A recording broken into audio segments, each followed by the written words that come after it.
Watching, they're always basement, or whatever. They're always going and building and finding out. There's no way around.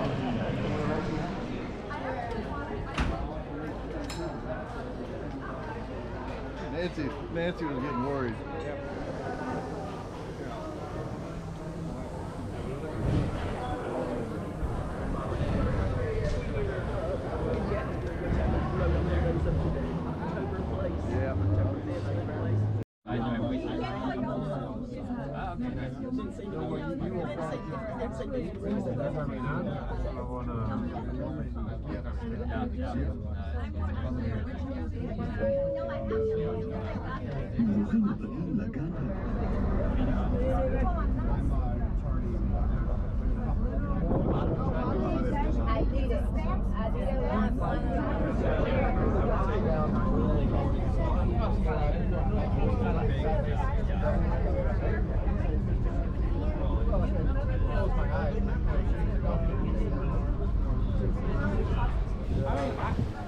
We're going to get her right here next to the scale over here.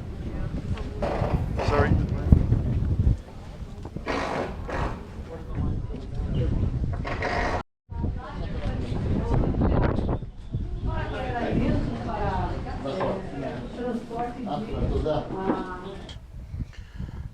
Let's go to Masada now. Masada is a single mountain in the wilderness of Judean desert, elevation around 1,000 feet, surrounded with altitude and with canyons around, naturally protected.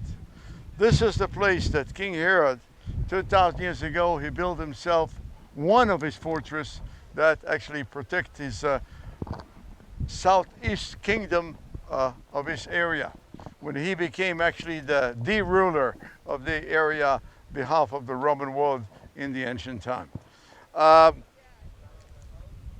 There are many others, but this one is unique, is very different. This fortress is wealthy, is rich, is strong, is so well done that we're asking many questions why, and you'll get answers very soon why. But anyway, the very nice double wall that you see, the charismatic wall that's surrounding the fortress of Masada, the royal part that was up north that we're going to visit later on. We're going to see the royal part.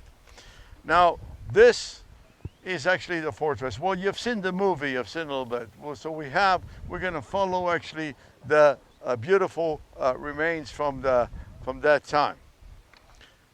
Who destroyed Masada? Is it the Romans destroyed Masada? Very little. The Romans destroyed very little. To be honest, earthquakes. Earthquakes destroyed Masada. Again, we are close to the Syrian-African rift. We can see it right now. The Dead Sea is a part of the rift that actually is following Israel from the north, the Sea of Galilee, and then the Jordan Valley, the Dead Sea, the Arava Valley that goes down to Eilat, the Red Sea, and then the Nile, all the way to Africa, to Kenya. All right, okay guys, we're going up. Just for your general knowledge, Masada was discovered by, in the 19th century by scholars.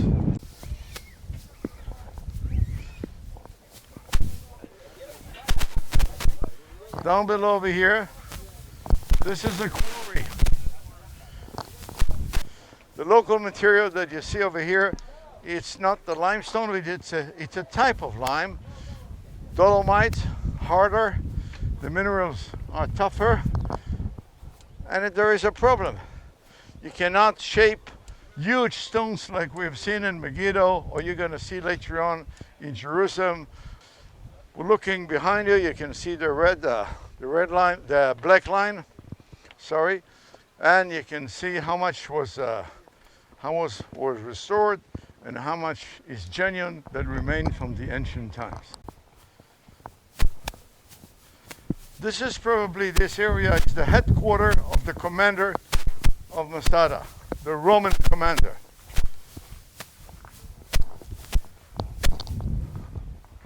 If you look inside, you can see, we talked about it already, that the Roman world Want to make sure that the Roman culture follows and has been applied in every area that the Roman world reached. Also here in this place over here, look at the beautiful frescoes, the plaster on the wall. Look how nice it's inside and how well it resisted for such a long time. This is genuine. Follow the black line and you can see. The colors are exactly the same colors like we used in the ancient time. It's been used in Rome and the rest of the Roman world, also here in Masada.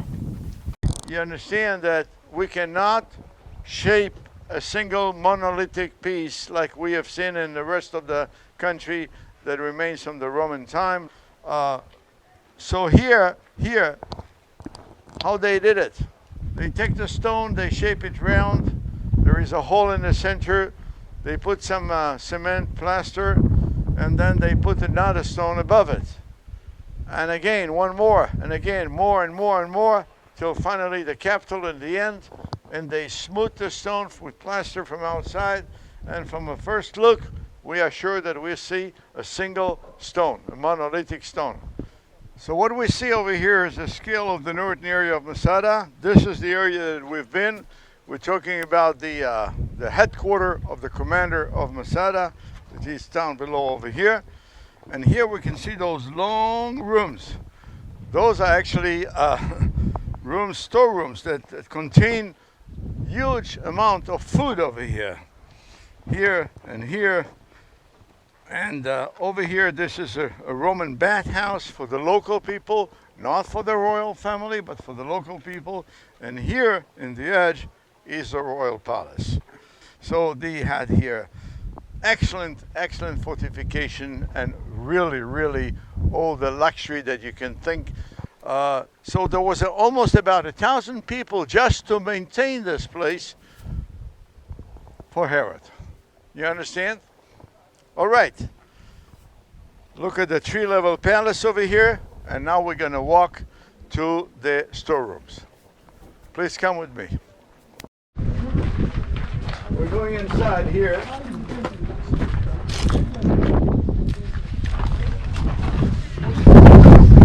My friends, this is the result of the earthquake. Look just ahead of you over there. That's the way we found actually the storerooms over here.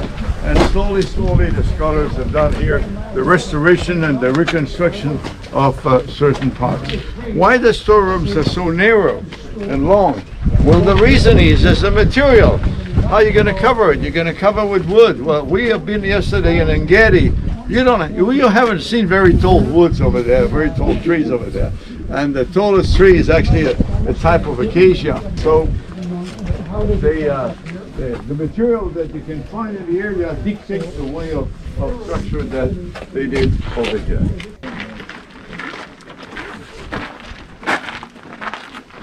You can see actually that the floor, there are holes, and it's declining to the center or next to the holes. Why is that? If one jar with olive oil breaks, you can still collect the olive oil. Olive oil was not just used for salads or for cooking. The olive oil was used in the ancient time for life, for energy. All right, you need all of that. This is quite nice over here. What you see over here. All right, once you've seen this, follow me. I'll take you to the Eye of the Needle.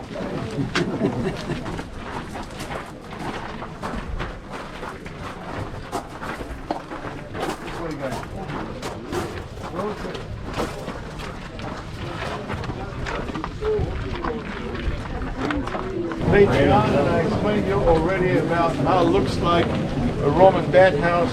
This is a public bathhouse, not for the royal family, not for Herod, but for the public and the soldiers and the people that maintain the place. That's the court that you can see right there. And we're going to get her here in the steam room and we'll explain it to you.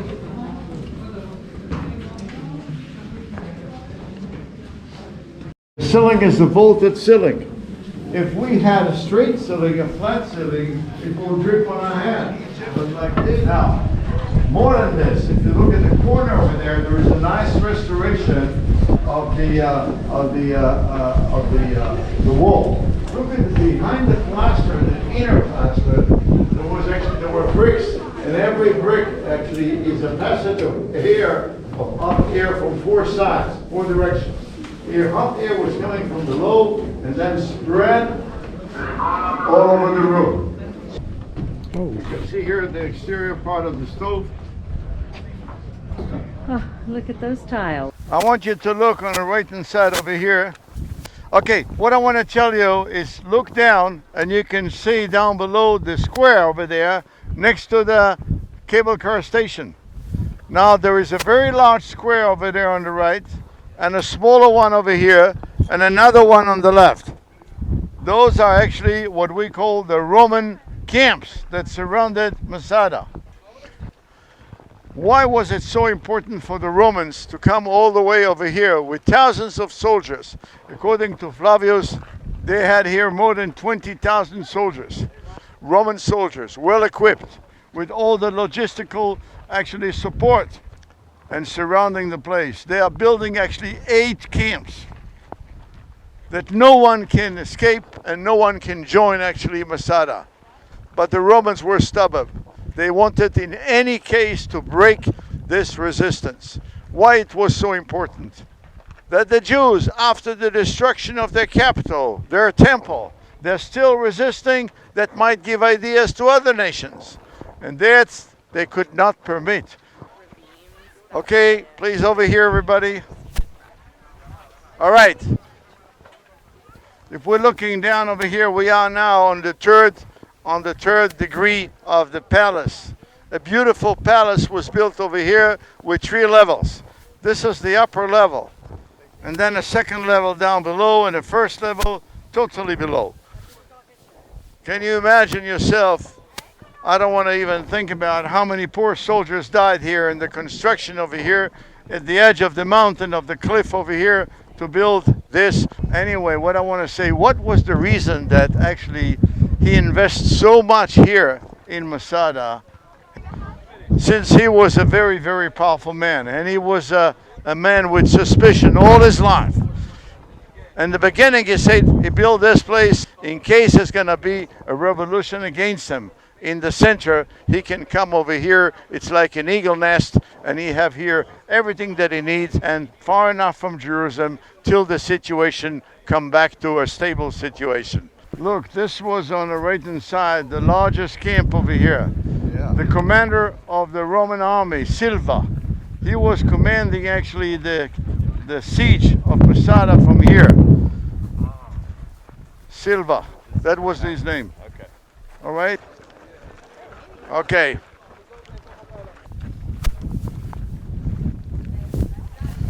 Now we're going to the east part of the fortress. I want you to look over here down below. This is actually used to be once a quarry and was converted to be a water cistern.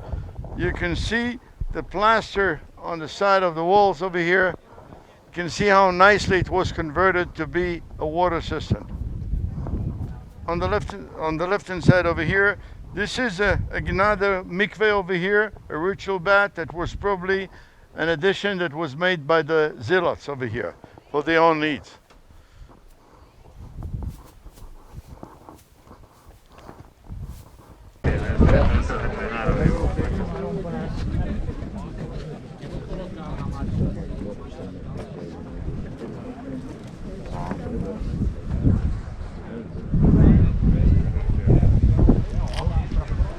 Now, just surround this place, the scale over here, and let me explain. So, you channel this water all the way to the halfway of Masada. Look at this. It's quite difficult to bring, even with the Roman system, to bring with aqueduct water from there. There is a difference of elevation, impossible to bring water from there to here. Romans engineers are thinking over, and they understand that the best thing is to trap the water that just follow the canyons, the wadis, and goes every year straight to the sea. Some of the water has been trapped through the channels and channeled straight to the entrance, to the holes, to the water cisterns. And the water cisterns, they had actually all around Masada, they're all tied together. It's an automatic system. Well, there is a little snake trail over here, and with donkeys, and actually you fill it up, and you have guys that have to carry the water, filling up the upper cistern for the needs of Masada. An amazing system over here. This is a synagogue that was probably built by the zealots over here for their own needs. We have to understand they've been away from Jerusalem. The temple was already destroyed. They need a place to worship and together or pray. So what we see inside is actually the seats around. What is missing is actually the most important part, the ark that contained the scrolls, all right? I'll talk about it later on. Have a quick look inside and please come back. Once you've been inside, follow me. We're going this way.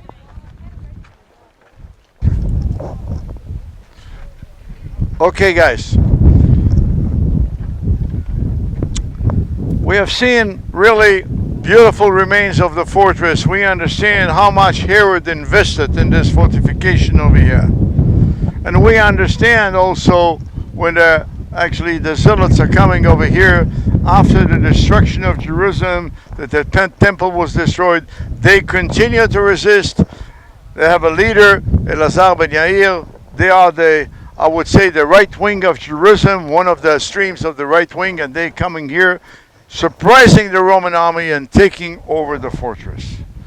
The Roman army doesn't sit still. He decided to destroy this revolution. He brings a huge army over here. They're sieging the place, building Roman camps around. Nobody can come in, nobody can get out. And they're looking for the best way to climb up over here. The side of the east is too steep. So they understand that finally the best way it will be from the western side. So they're building a Roman ramp, artificial ramp. 3 years they're building this ramp. Who's going to build the ramp? People that have been captured in Judea, Jewish people. They are building a ramp that the Romans go and finally catch their brothers over here and kill them. To intimidate actually the people that they are here resisting, once in a while they're taking a slave and they're putting him in a catapult and they're throwing him up, all the way up, just to break the spirit of the people over here. The people, they don't live in the luxury palace or whatever. They lived actually all around in those schismatic walls in the rooms to see the activities of the Romans. What is going on? The leader over here, Elazar ben Yair, understood when the ramp is going up and up and up and up, that it's coming to an end, almost. He decided to talk to the people. And according to Flavius, he gives a speech, a very dramatic speech to the people. He was a man with charisma. Have it done it in the center, in the synagogue? We don't know exactly where it was done, but it was done over here. And he talks to the people and he tells them, till when we're going to think, my brothers and sisters and families, that we can win against the Roman world and the Roman army. One way or the other way, we're going to die. We came here because we want to be free. We want to worship God. We want to be free people. But the Romans, they'll get over here. So the only choice that we have now is how we're going to die. Do we want to die from the Roman sword? Or at least we're going to have the choice of freedom to die. It's terrible what he's saying. What he suggests, guys, is a massive suicide. You understand that as a religious person, and you, all of you are people of faith, God gave us the breath of life, and God will take us the breath of life. It's not in our hands. We only are here because of Him. We cannot take our life. It's not permitted. But they've been so desperate of what's happening. It was really a situation of 7 years struggling, 4 years in the Galilee, 3 more years over here. And finally, the Romans are almost coming in here. And they agree. They agree. They said, okay, we'll do it. He chose 10 men from the community. And those 10 men are in charge to kill the entire community by sword. And how are we going to do it? There are about less than almost 1,000 people living here, women, children, old people, fighters, everybody. It's a small area. Everybody knows each other for 3 years. So they're writing like a lottery, what we call ostracals, and they put them in a jar. And like a lottery, every one of these 10 soldiers that he trusts them that they will do it, he had to kill the family that was written the name on it. It was a real slaughterhouse going on here in Masada. Real bad. Real bad. When finally the Romans penetrated over here through the ramp, to the ramp over here, they're coming over here, there was only death over here. People were dead. So how we know this story if everybody died? There was a woman with her children that she did not accept actually the decision of the community, and she was hiding in one of those water systems down below, and she is the one that testified the last moments of Masada. Masada fall, and but the spirit of Jewish people continued to exist. In the 2nd century, there was another attempt, and of course that she and her children were killed by the Romans. And there was another attempt to raise up against the Romans. 132-35. Hadrian Caesar at that time said, okay, no more Jews at all are living in Judea. Out of limit. And Jerusalem has been called a new name, Ilia Capitolina. Jewish people that were taking as slaves through the Roman Empire, and those slaves, the roots of Jewish diaspora today from that time. You understand? All around the Mediterranean area. Only in praise next year in Jerusalem. It's only in praise. It took a long time till finally a man, Theodor Herzl, in the end of the 19th century, he said it's about time the Jews will go back where they belong to. And it was an idea, and that idea was like fire, and it's developed and developed and developed in the last 100 years, and finally the creation of the State of Israel in 1948. When I was 18 and a half, they brought me, like many other soldiers here, to this place over here. And we had a ceremony, and I oath for the country. And we repeat, I was very young, we repeat 3 times, Masada shall not fall again. What a powerful words to a young boy, a young man. He understands his history. He protects the country with his body, and he protects the future of this country. We're gaining so much by one little drama, little story that happened here. A terrible story. But we say, no more, not again. We will not suicide. We will fight for our existence in this country. That's why Masada is so important. Masada is actually a symbol of the existence of Israel. Rocks, stones, remains, it's science, it's interesting, but it's not the issue over here. The issue over here is the spirit. All right? You understand? If you understand that, you understand Masada. Thank you. All right. We're going backwards. That's it.